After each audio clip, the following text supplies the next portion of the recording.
تو گورنمنٹ کو بھی تو چاہیے نا پھر رسپانسبلٹی پوری کرے. مجھے بتائے کہ اسٹاک میں ہے کیا, تاکہ یہ جو آپ دیکھ رہی ہیں چیزیں یہ کم ہو سکیں, ورنہ اس کا فائدہ کوئی بھی نہیں ہوگا. پتہ لگے گا گندم جو تھی گوداموں میں افسروں نے بیچ دی, تو ہم کیا افسروں کے لیے ہمیں بیٹھے ہوئے ہیں؟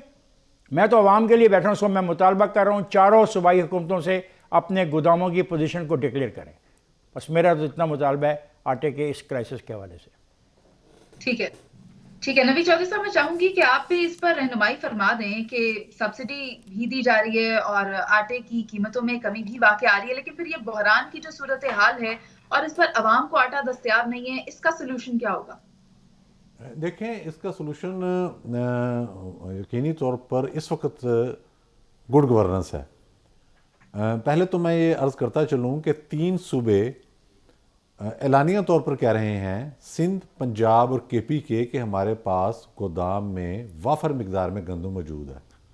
یہ ان کا اعلان, اور وہاں وزٹ کیے گئے ہیں, سیاستدانوں نے بھی کیے ہیں, میڈیا کی ٹیموں نے بھی کیے ہیں, گودام بھرے پڑے ہیں اور گندم آگے نہیں آ رہی. اب پنجاب کی مثال لیتے ہیں ہم. وزیر اعلیٰ پنجاب نے 3 دن پہلے یہ کہا, ظاہر ہے چوری پریز ہی آل نال ہے نا یہاں پر, انہوں نے کہا جی کہ کوٹا ہم فلور مل کا ڈبل کر رہے ہیں کل سے. آج 4تھا دن ہو گیا ہے, کہیں پر کوئی عمل درآمد نہیں ہے, آٹا دستیاب ہی نہیں ہے اور لوگ دھکے کھا رہے ہیں. اس کے بعد ہم نے دیکھا کہ جو رپورٹ ہمارے سامنے آئی کہ 8 لاکھ ٹن گندم کے پی کے راستے افغانستان جا چکی ہے. یہ چیز بھی سامنے آ گئی. لیکن اس تمام بحران کے باوجود پاکستان میں گندم موجود ہے. اب روس سے 2 جہاز بھی آ گئے ہیں, جس سے یقینی طور پر 3 آ گئے ہیں, جس سے یقینی طور پر اب ریٹ بھی گرے گا. ہمیں مسئلے کی تہہ تک جانا چاہیے کہ ہو کیا رہا ہے. ہو یہ رہا ہے کہ جو ذخیرہ اندوز مافیا ہے, جس میں یقینی طور پر سیاسی عناصر بھی ہیں, افسر شاہی کے عناصر بھی ہیں, دوسرے لوگ بھی ہیں, وہ نہیں ٹل رہے. جنرل ایوب کے دور میں پہلی دفعہ یہ نعرہ لگا اور شاعر انقلاب حبیب جالہ صاحب نے لگایا, 20 روپے من آٹا اس پر بھی ہے سناٹا. اس وقت بھی یہ بحران پیدا ہوا. اس وقت سے لے کر آج تک ہم دیکھیں تو ہر 4 سال کے بعد, یہ ایوریج بتا رہا ہوں, آٹے کا بحران پیدا ہو جاتا ہے. ٹھیک ہے نوید چودھری صاحب, آپ کا پوائنٹ آ گیا. جاوید صاحب, آپ کیا سمجھتے ہیں کہ ذخیرہ اندوزوں کے خلاف میں کیا کارروائی کی جائے کہ پھر یہ جو گندم ہے یہ عوام تک میسر ہو پائے؟ ہمیں پہلے اسباب دیکھنے ہیں کہ یہ ذخیرہ اندوزی تک بات پہنچی کیسے. جب اس سال کے شروع میں فصل تیار تھی, سارا کچھ ہوا, تو اندازہ لگایا کہ ہمیں تقریباً 50 لاکھ ٹن کا شارٹ فال ہے. اس وقت کابینہ کی میٹنگ ہوئی اور 30 لاکھ ٹن امپورٹ کرنے کی اجازت دی گئی, اور جو کہ آج آپ سن رہی ہیں کہ 3 جہاز پہنچے ہیں. سو پہلا ایشو کیا آیا کہ ہم نے ٹائملی ڈیسیژن نہیں کیے. دوسری بات کیا ہوئی کہ حمزہ شہباز شریف نے ایز اے چیف منسٹر کیا کیا کہ انہوں نے جو مئی کے اندر جس ٹائم پہ آپ لوکل مارکیٹ میں بھی آٹا گندم اویلیبل ہوتی ہے, انہوں نے ڈبل کوٹا ریلیز کرنا شروع کر دیا. اچھا, اس کا رزلٹ کیا آیا کہ جو لوکل مارکیٹ کا تھا انہوں نے روک لیا, اور جس کی طرف اب آپ اشارہ کر رہی ہیں کہ مسائل کھڑا ہونا شروع ہو گئے. یہ وہ 2 ایشو ہوئے جس کی وجہ سے مسائل کھڑے. اب تیسرا کیا شروع ہوا؟ تیسرا ہوا lack of coordination between the صوبوں کی اور فیڈرل گورنمنٹ کی. فیڈرل گورنمنٹ کہتی ہے 18th امینڈمنٹ کے تحت یہ صوبوں کی رسپانسبلٹی ہے, جو ہم اپنا شیئر ہے ابھی نہیں ریلیز کریں گے. اب یہ ہیں وہ گمبھیر مسائل جس کی وجہ سے آج ایک عام آدمی تکلیف سے گزر رہا ہے. کیوں کہ ان کو احساس ہی نہیں ہے. ایک کو حکومت بچانے کی فکر پڑی ہے اور فیڈرل گورنمنٹ کو عمران فوبیا کھایا جا رہا ہے. تو اس لیے ان کا عوام کے ساتھ کوئی کنیکشن دونوں کا نہیں بن رہا. اور چوتھی امپورٹنٹ چیز جس پہ جو سب سے تکلیف دہ ہے کہ لانگ ٹرم میں آج میرے ملک کی پر ییلڈ ایکڑ جو گندم آ رہی ہے وہ 29 ٹن آ رہی ہے, جبکہ پوری دنیا میں 60 ٹن 70 ٹن جا رہی ہے. کیا ہم اپاہج ہیں, لولے ہیں, لنگڑے ہیں, ہمارے دماغ کام نہیں کرتے؟ کیا ہماری جو پولیٹیکل فورسز ہیں انہوں نے صرف اقتدار میں آنا ہے اپنے مزے لوٹنے کے لیے؟ انہوں نے ریسرچ اینڈ ڈیولپمنٹ کو تیز نہیں کرنا تھا. کہ 29 ٹن سے ہم کیوں نہیں 50 پہ ٹک گئے. یہ سب سے بڑا ایشو ہے. اور تیسری چیز, سپورٹ پرائز کی الحمدللہ حالت یہ ہے کہ جب فصل بوئی جا رہی ہوتی ہے آپ سپورٹ پرائز تب اناؤنس کرتے ہو. اچھا پیٹر سر, اگر میں باقی ساری حکومتوں کی جانب سے جو انیشیٹو لیا گیا ہے اس کو ایک طرف رکھوں اور صرف اس وقت میں پشاور کی بات کروں, تو پشاور ہائی کورٹ نے اس سلسلے میں وفاقی اور صوبائی حکام برائے محکمہ خوراک کو کل طلب کر لیا. اگر اس طرح سب کو بلا کر ان سے پوچھ لیا جائے, جس طرح کے یہ آپشن دی گئی ہے کہ they have to show what they have in reserves, تو پھر چیزیں بہتر ہو سکتی ہیں. آپ اس اقدام کو کیسا دیکھ رہے ہیں؟ آپ نے سوال بھی کر دیا, جواب بھی دے دیا, بالکل صحیح آپ نے کہا. The question is, دیکھیں جو افتخار نے بات کی ہے, یہ سارے مسئلے کے اندر آپ کو ٹرانسپیرنسی چاہیے سب سے پہلے, اور ڈیلیگیشن آف اتھارٹی. پاکستان میں کسی ادارے میں چلے جائے apart from the arm forces, آپ کے پاس ڈیلیگیشن آف اتھارٹی کہیں بھی نہیں ہے. اور یہی وجہ ہے کہ ہم ڈیولپ نہیں کرتے, ہم سیٹ کی طرف دیکھتے ہیں, ہم اپنے دماغوں کو استعمال نہیں کرتے. وہ یس کرتا ہے, ہم یس کرتے ہیں, اور یہی وجہ ہے کہ ہم آگے بڑھتے نہیں ہیں. میں آپ کو بتاتا ہوں کہ جب تک اکاؤنٹیبلٹی نہیں ہوگی, اور اکاؤنٹیبلٹی کس کی, جو آپ نے اہلکار لگائے ہیں, جو آفیشلز آپ نے لگائے ہیں, یہ ان کا کام ہے. ہمارے ملکوں کے اندر, ایشین ملکوں کے اندر, آپ کا وزیر اعظم اور منسٹرز جو ہوتے ہیں وہ جا کے ایڈ ہاک سولوشنز دیتے ہیں. اور بھائی, they are not capable, they are not qualified to do it. جن لوگوں کو آپ نے اپوائنٹ کیا ہوا ہے particularly in the food department, آپ ان سے پوچھیں, ان کو ڈیلیگیشن آف اتھارٹی دیں اور ان سے سوال جواب کریں. ہم وہ نہیں کرتے. ہم بات کرتے ہیں ہاں جی یہ ہو گیا, اس نے یہ کر دیا. کوئی اس لیے کیا کیونکہ لوگ ڈرتے ہیں. لوگ ڈرتے کیوں ہیں؟ کیونکہ اگر وہ کوئی ایکشن لیں گے, آپ ان کو نیشنل اکاؤنٹیبلٹی بیورو میں آپ ان کے اوپر کیسز ڈال دیں گے, تو کون کام کرے گا؟ کوئی کام نہیں کرے گا. سو بیسکلی میں سمجھتا ہوں کہ جو آپ کا جب ماسٹر پلان ہوتا ہے, جو کہ فوڈ کے ہم بات کر رہے ہیں, تو ماسٹر پلان کے اندر جتنے بھی پارٹیز ہیں آپ ان کو بٹھا کے بتائیں کہ آپ کی فور کاسٹنگ کیا ہے, کہ آج آپ اتنا ایکسپورٹ کرو گے تو کیا آپ اس کے بعد اس کا ڈبل امپورٹ کرو گے. یہ ساری چیزیں ہوتی ہیں, یہ آپ فور کاسٹ کرتے ہیں based on the research of agriculture. لیکن ہم یہ نہیں کرتے. ہماری تھنکنگ وہ یہ ہے کہ کبھی ہم نواز شریف کو انوالو کر دیتے ہیں, کبھی عمران کو, کبھی زرداری کو, کبھی کسی کو. اور بھائی ان کو آپ دور رکھو, آپ اپنے اداروں تک محدود رہو. ہر چیز آپ نے اپنے لیڈرز کو آپ کرٹیسائز کر دیتے ہو. And this is the reason we don't have respect of our leadership, اور political leadership in any part of the country. وہ ایک دن سلوٹ مارتے ہیں اہلکار اور دوسرے دن اس کو ہتھکڑی لگا دیتا ہے. یہ تو ہمارا المیہ ہوا ہے. سو میں سمجھتا ہوں کہ آپ ڈیلیگیشن آف اتھارٹی اب دیتے ہو, اس آدمی کو امپاور کرو کہ بیٹا اگر تم نے کام نہیں کیا you will be held responsible. اور یہ افتخار نے جو بات کی ہے, یہ بتائیں نا سارے اپنے یہ پروونس والے کہ بھائی تمہارے پاس کتنا ہے.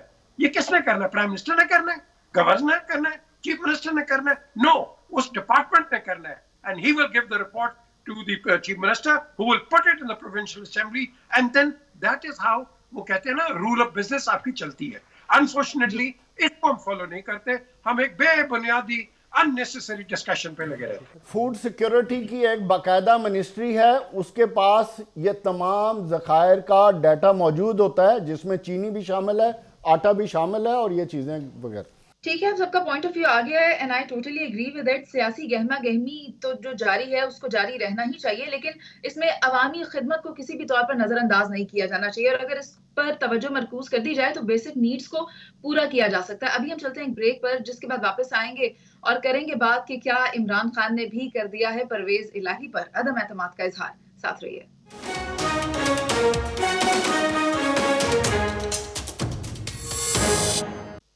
ناظرین, پنجاب کی سیاست کی جو ناؤ ہے وہ ڈاواں ڈول ہے. عمران خان کہتے ہیں کہ پنجاب میں جو مخلوط حکومت ہے اس پر کرپشن کے الزامات سے میری مقبولیت متاثر ہوتی ہے.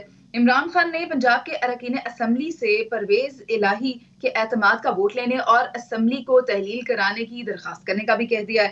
ایسے میں ہم دیکھتے ہیں کہ پرویز الہی کی جانب سے جو سٹیٹمنٹ آ رہی ہے وہ یہی ہے کہ وہ عمران خان کے ساتھ بہت مخلص ہیں, اور مونس الہی کی اگر بات کریں تو وہ بھی یہ کہتے ہیں کہ پرویز الہی کے بہت اچھے ٹرمز ہیں عمران خان کے ساتھ.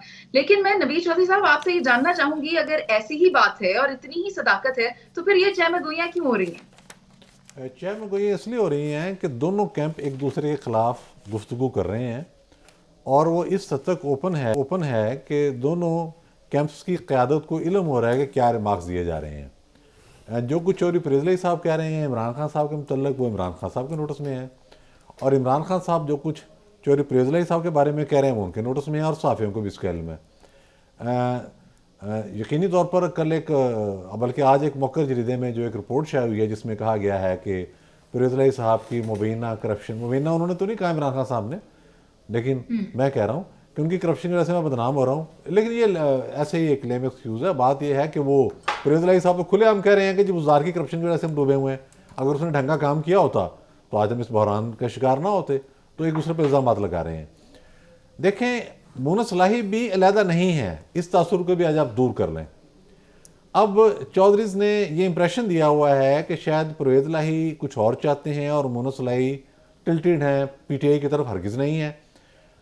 آپ یاد کریں آج سے کوئی تقریباً 20-25 روز قبل مونس صلاحی نے بھی ایک بیان دیا تھا کہ اگر پنجاب اسمبلی توڑنے کی کوشش کی گئی تو پھر پی ٹی آئی کے ساتھ وہی کچھ ہوگا جو 25 مئی کو ہوا تھا، حکومت نون لیگ کے پاس چلی جائے گی اور بچاؤ کی کوئی صورت نہیں رہے گی، اور یہ مشورہ انہوں نے دے دیا تھا۔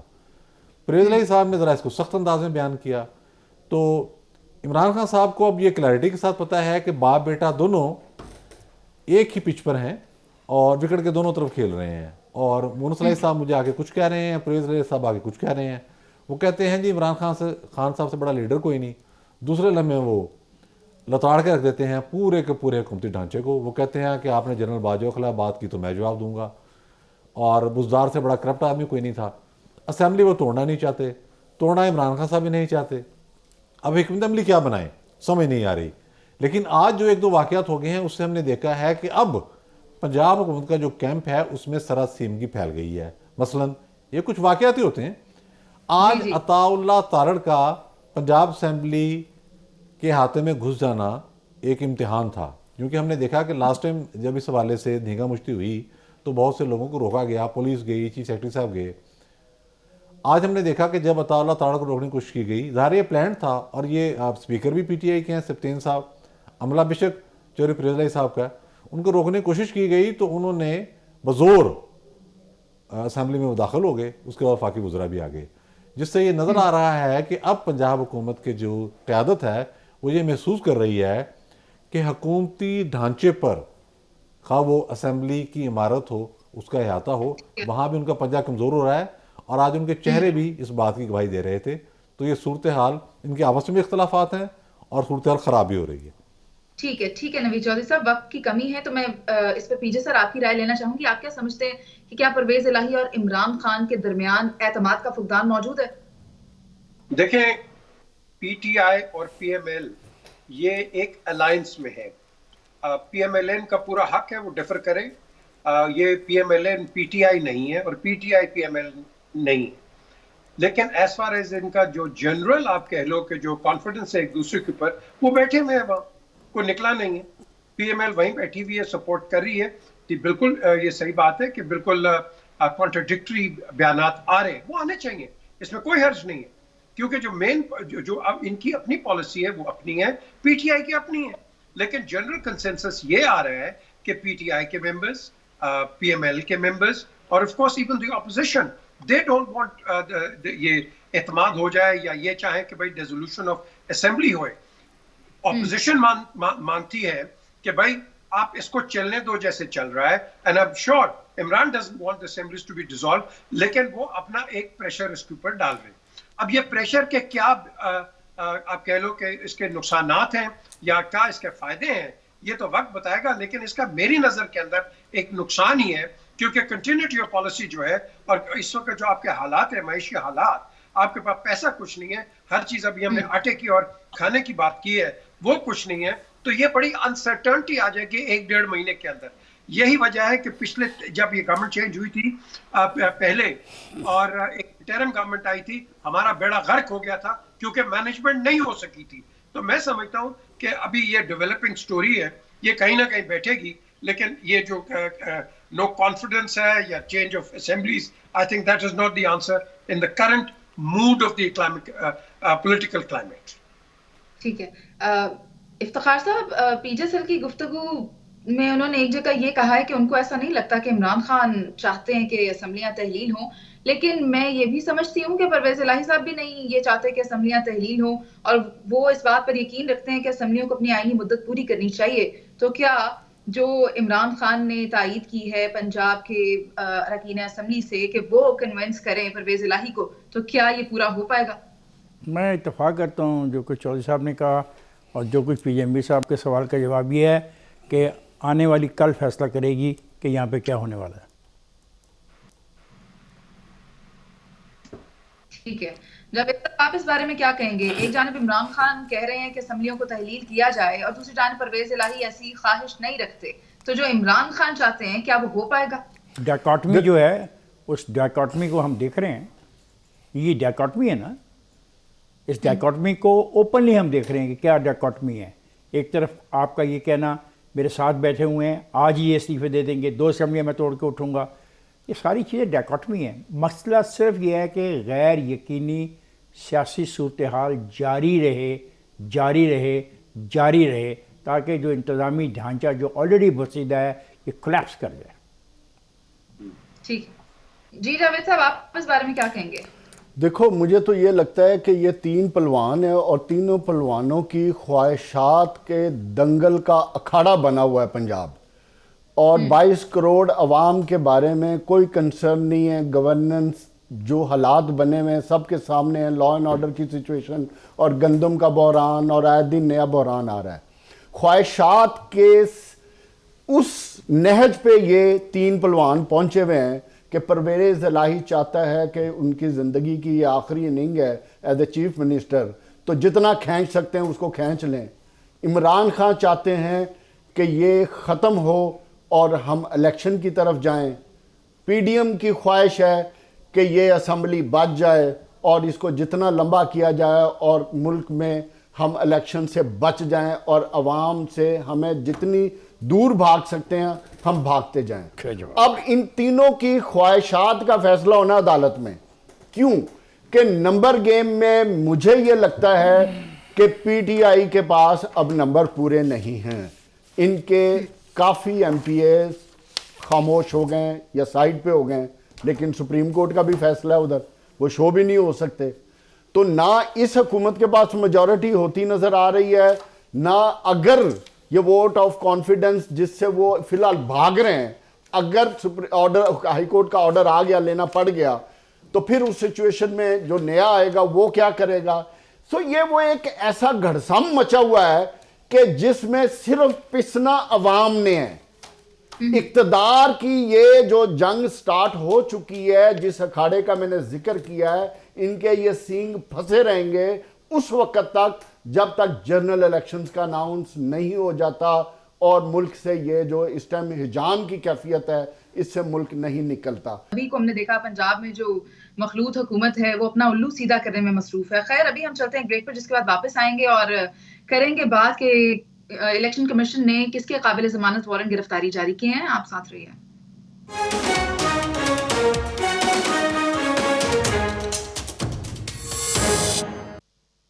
Welcome back. Election commission of Pakistan نے توہین عدالت کیس میں عمران خان، اسد عمر اور فواز چودھری کے قابل ضمانت وارنٹ گرفتاری جاری کیے ہیں. اور اگر میں پی ٹی آئی کی قیادت کی بات کروں بالخصوص فواز چودھری کی، تو وہ یہ کہتے ہیں کہ اس فیصلے کو ہائی کورٹ کے فیصلے کی توہین سمجھا جائے گا. میں آپ سے نوید چودھری صاحب یہ جاننا چاہتی ہوں کہ توہین الیکشن کمیشن کیس جو ہے کیا تحریک انصاف کی قیادت کے لیے خطرہ ہو سکتا ہے؟ جی بالکل. بنیادی چیز اس میں سمجھنے کی یہ ہے کہ الیکشن کمیشن آف پاکستان ایک آئینی ادارہ ہے، اور ایسا آئینی ادارہ جس سے عدالتی اختیارات بھی تفویض کیے گئے ہیں کانسٹیٹیوشن آف پاکستان کے تحت. اور یہ بھی ڈیبیٹ ہے جو بھی تک ہے کہ الیکشن کمیشن آف پاکستان کی جانب سے کیے والے فیصلے کو اس حوالے سے جو آئینی اختیارات حاصل ہیں، آیا ہائی کورٹ میں چیلنج جا سکتا ہے یا سیدھا سپریم کورٹ میں جانا پڑے گا؟ اس میں ڈیبیٹ ہوتی رہتی ہے. لیکن پاکستان میں پچھلے چند سالوں سے ہم نے دیکھا ہے کہ بہت ساری چیزیں عدالتی محاذ پر بھی عجیب و غریب ہو رہی ہیں. کچھ انکوائریاں ہوتی ہیں تو وہ پہلے ہی کہہ دیتے ہیں کہ جی ابھی انکوائری کی سٹیج پر ہی حکم امتناع جاری کر دیتے ہیں.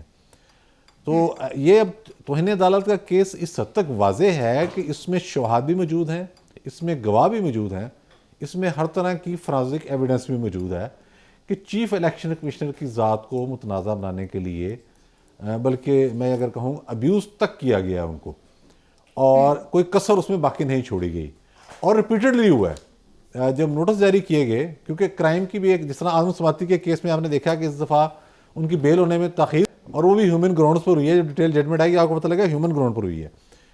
وہ اس لیے تاخیر ہوئی کہ ایک جرم اس پر آپ کو نوٹس آ گیا, آپ نے اس کو ریپیٹ کر دیا. اس کا مطلب یہ ہے بات ماننے کو آپ تیار نہیں ہیں. تو توہین عدالت کا یہ case election commission of Pakistan کے پاس جو موجود ہے, اس کے پاس پورے اختیارات ہیں. اس کے تحت پہلے بھی آپ کو پتا ہے کہ عمران خان صاحب کو جو نہلی ہے توشہ خانہ کیس میں, وہ الیکشن کمیشن آف پاکستان سے ہی ہوئی ہے. اب یہ توہین کا کیس ہے, اور اس پر پورا اختیار ہے الیکشن کمیشن آف پاکستان کو کہ وہ سزا سنائے. آج جو واقعہ ہوا ہے یہ اس والے سے اہم ہے کہ اس سے پہلے ہم نے دیکھا تھا کہ مختلف عدالتوں میں بشمول election commission of Pakistan Imran Khan صاحب پیش ہی نہیں ہوتے تھے, ان کے وکیل ہی نہیں جاتے تھے, طریقے لی جاتی تھیں. زخمی ہونے کا عذر, مصروفیت کا عذر, کوئی اور معاملہ, کوئی الیکشن کمپین میں مصروف ہونے کا عذر. اب وہ عدالتوں نے یا اداروں نے اس کو تسلیم کرنے سے انکار کر دیا ہے. اس فیصلے کے اثرات اب آپ کو مختلف ہائی کورٹس اور سپریم کورٹ آف پاکستان میں بھی نظر آئیں گے. مجھے نظر آ رہا ہے کہ باقاعدہ جو عدالتیں ہیں وہ بھی اب بہت زیادہ مارجن نہیں دیں گی, مقدمات اب چلیں گے. ٹھیک ہے نوید صاحب, میں افتخار صاحب آپ کی رائے لینا چاہوں گی. فواد چودھری یہ کہتے ہیں کہ یہ جو فیصلہ آیا ہے یہ ہائی کورٹ کے فیصلے کی توہین ہے. یہ اس طرح کی سٹیٹمنٹ کس طرح سے سامنے آ رہی ہے؟ پہلی بات ہے کہ فواد چودھری کے خلاف خود اس میں ان کو طلب کیا گیا, تو وہ تو جو مرضی کہیں ان کی بات کو میں نہیں کوئی اہمیت دیتا. ایک دوسرا ہے کہ اگر الیکشن کمیشن آف پاکستان ایک عدالت کا درجہ رکھتی ہے کانسٹیٹیوشنلی, اور اس کی توہین برداشت کرنی ہے, تو پھر باقی تمام عدالتیں اپنی توہین کو برداشت کرنے کے لیے تیار رہیں. 2 نمبر 3 یہ ہے کہ کہیں پہ یہ ان کو پابند نہیں کیا گیا کہ وہ فیصلہ نہیں کریں گے. ابھی ہم نے اس معاملے کو ڈسکس کیا ہے, فیصلہ ہوگا, کیونکہ یہ تو نہیں ہو سکتا کہ ان لمیٹڈ ٹائم کے لیے آپ چیزوں کو ڈیلے کرتے رہیں. یہ جو غیر یقینی صورتحال پیدا کرنی, جس کو ہمارے دوست کہتے ہیں کہ غیر یقینی صورتحال اس لیے پیدا کی جا رہی ہے کہ وہ الیکشن جلدی مانگ رہے ہیں. وہ الیکشن جلدی اس وجہ سے بھی مانگ رہے ہیں کہ جو عدالتوں میں معاملات چل رہے ہیں وہ اب حتمی نتائج کی طرف بھی چل پڑے ہیں. ایک نہ ایک دن تو عدالتوں میں پڑے ہوئے جو مقدمات ہیں ان کا فیصلہ ججز کو کرنا تو ہے. ایسا تو نہیں ہے کہ ججز ہر وقت ان کو پینڈنگ رکھیں گے اور ان کو کہیں گے تاریخیں دیتے رہیں گے. تو سب کچھ نظر آ رہا ہے یہ کہاں جا رہا ہے معاملہ. اگر ہم اس عدالت کا احترام نہیں کر سکتے جس کو کانسٹیٹیوشنلی پروٹیکشن حاصل ہے, تو پھر جیسا میں نے پہلا فکر کہا, پھر باقی کسی عدالت کا بھی احترام کوئی بھی نہیں کرے گا. کوئی سے مراد میں بھی سوچوں گا 100 دفعہ کہ اگر اے اور بی نہیں کر رہے اور ان کا کچھ نہیں بگاڑا جا سکتا, تو یہ ساری کی ساری عدالتیں سی جو ایک غریب آدمی ہے اس پہ اپنا قانون کیسے نافذ کر سکتی ہیں. تو بڑا بیسک اور فنڈامنٹل کویشچن جو ہے نا وہ بھی ریز ہوگا. ٹھیک ہے پیٹر سر, یہ آپ کو بھی معلوم ہے کہ گزشتہ سال اگست میں جو عمران خان نے تقاریر کی ان میں مضحکہ خیز, غیر پارلیمانی اور من گھڑت الزامات لگائے گئے, جس کے بعد یہ کیس یہاں تک پہنچا ہے. اور ایسے میں اب عدم حاضری بھی آپ دیکھ رہے ہیں عمران خان کی جانب سے, سنجیدگی کا مظاہرہ تو نہیں کیا جا رہا. Where is all this going to end? all this will end proviso کہ آپ کانسٹیٹیوشن کو فالو کرو. ہم کانسٹیٹیوشن کو استعمال کرتے ہیں where it suits us اور وہاں نہیں کرتے where it doesn't suit us. آج ہمارے جو کیسز ہیں کورٹس کے اندر, میں بلکہ اپنے پروگرام کے تھرو کہوں گا کہ آنریبل ججز آپ جلدی سے جلدی یہ فارغ کریں, کیونکہ پھر ہمارے جیسے لوگوں کو موقع نہ ملے کہ ہم الٹی سیدھی انالیسس کریں. آپ فیصلہ کر لیں جو کرنا ہے آپ نے, رانگ رائٹ یو دا جج. تو جب یہ فیصلے ہمارے پاس امیڈیٹلی آ جائیں گے تو میں سمجھتا ہوں کہ یہ جو ارسپانسبل ایک سیکشن ہے اس کا منہ بھی بند ہو جائے گا, کیونکہ کوئی ایک کی طرف کھڑا ہے کوئی دوسری کی طرف کھڑا ہے. ہمیں نیوٹرل رہنا ہے اور نیوٹرل بات کرنی ہے, وہ ہم ایک ہی طریقے سے کریں گے جب ججمنٹ جلدی آ جائے گی. اب بات آتی ہے کہ ہم یہاں ہر موقع کے اوپر ایک نہ ایک پہ تنقید کرتے ہیں, کبھی ججز پہ آ جاتے ہیں, کبھی فوج پہ آ جاتے ہیں, کبھی پرائم منسٹر پہ آ جاتے ہیں. ہمارا ایک یہ المیہ منیزہ یہ آ گیا ہے, یہ جو ہم ٹیکنیکل باتیں کرتے ہیں, ہاں جی اس نے یہ کر دیا یہ کر دیا, That is not the answer. The answer is the acceptance and honoring the Constitution of Pakistan. یہ مٹی ڈالو والا کام ختم کرو, آنر کرو, and no matter who it is, اس کو بلاؤ, نہیں آتے کنٹمپٹ آف کورٹ میں اندر کر کے خالی کرو کام. یہ ہندوستان کرتا ہے, ہم کیوں نہیں کر سکتے؟ ہم تو بڑے ان کے ایڈورسریز ہیں, لیکن look at the law and order ہے, ہم کیوں نہیں کر سکتے؟ ہم کر سکتے ہیں provided there is a will to do it. ہمارے میں ول ہے لیکن ول چلتی نہیں. یہ کیوں نہیں چلتی یہ پھر اللہ ہی بتائے گا آپ. پیٹر سر, آپ بھی آئین کی پاسداری کی بات کر رہے ہیں اور جمہوریت کا فروغ ہے اس میں, لیکن جاوید صاحب آپ یہ دیکھیں کہ اس چیز کا تو ایک مثبت جواب آنا چاہیے تھا پی ٹی آئی کی قیادت کی جانب سے, جبکہ وہ یہ کہہ رہے ہیں کہ ہم اس کو دوبارہ سے چیلنج کریں گے. دیکھو منیزہ, آپ کو اوور آل الیکشن کمیشن کے رویے کو دیکھنا ہے. آپ کی اور میری خواہش پہ تو بہت کچھ ہوگا, مگر کچھ خاموش لوگ ہیں, ان خاموش لوگوں کی خواہش پہ زیادہ فیصلے ہوتے ہیں. اس لیے آج آپ کا جس کی طرف پی جے میر نے اشارہ کیا کہ انڈیا کے الیکشن کمیشن کا اور ہمارے الیکشن کمیشن کا حشر نشر اسی لیے ہوا ہے. 2017-18 میں ایک ہی پارٹی ٹارگٹ تھی اور اسی پارٹی کے خلاف فیصلے تھے, اسی پارٹی کے لیڈر کے خلاف تھے, اسی پارٹی کے خلاف توشہ خانہ تھا, فورن فنڈنگ تھا, اور اسی پارٹی کے خلاف سارے کیسز چلے. آج تصویر کا دوسرا رخ ہے. 2022 میں رخ پی ٹی آئی ہے. آج سارے توشہ خانہ ان کے ہیں, آج سارے فورن فنڈنگ کیس ان کے ہیں, آڈٹ بھی انہی کی پارٹی کا ہونا ہے اور تمام جرائم بھی انہوں نے کرنے ہیں. تو یہ پاکستان کا اوور آل پولیٹیکل رویہ بن گیا جو میں نے صرف آپ کو پچھلے 4-5 سال کا بتایا ہے. اگر ہمارے الیکشن کمیشن میں اتنی سخت ہوتی تو ایک بنیادی سوال یہ ہے کہ جب ہمارے M N A M P S گوشوارے جمع کراتے ہیں تو ان پہ تو پابندی ہے 50 لاکھ یا 30 لاکھ یا 10 لاکھ. یہ تو 10 کروڑ 5 کروڑ اور 20-25 کروڑ سے کم الیکشن نہیں لڑتے. ہم وہ گوشوارے قبول کرتے ہیں, منوان قبول کرتے ہیں. ہم کیا کرتے ہیں, کون سی پاور اتھارٹی یوز کرتے ہیں کہ ان کو پکڑنے کے لیے؟ کتنوں کو ہم نے آج تک ڈسکوالیفائی کیا ہے, کتنوں کے فیصلے ہم نے ٹائم پہ کیے ہیں. پھر اثاثہ جات جمع کرائے جاتے ہیں, ان کی ویلیوز اٹھا لیں. جو 20 کروڑ کی پراپرٹی ہے اس کو 2 کروڑ پہ لکھا جاتا ہے. تو یہ کہاں کا الیکشن کمیشن اور کہاں کے ان کے فیصلے اور کہاں کے, انہوں نے تو اپنا جو رویہ ہی ایسا رکھا ہے کہ انہوں نے فیصلے اپنے اختیار میں رکھے ہی نہیں ہیں. میں تو تب اپریشیٹ کروں جب فیصلے وہ انڈیپینڈنٹلی کریں, اکراس دی بورڈ کریں. اگر توشہ خانہ عمران خان ہے تو توشہ خانہ پچھلے 40 سال کا توشہ خانہ ہے. اگر فورن فنڈنگ اگر پی ٹی آئی کے اساسوں کی اور اس کے پارٹی کی ایویلویشن ہونی ہے تو باقی پولیٹیکل پارٹیز کی نہیں ہونی, ان کا آڈٹ نہیں ہونا. ٹھیک ہے جاوید صاحب, آپ کا بھی پوائنٹ آ گیا, بہت شکریہ آپ کا افتخار صاحب, پی جے سر اور نوید چودھری صاحب. لیکن یہ جو اب کیس ہے توہین عدالت کا, اس کی سماعت کو 17 جنوری تک ملتوی کر دیا گیا ہے, اور پروگرام کا کیونکہ وقت ختم ہو گیا ہے آپ سب سے اجازت چاہوں گی اللہ نے کے بعد.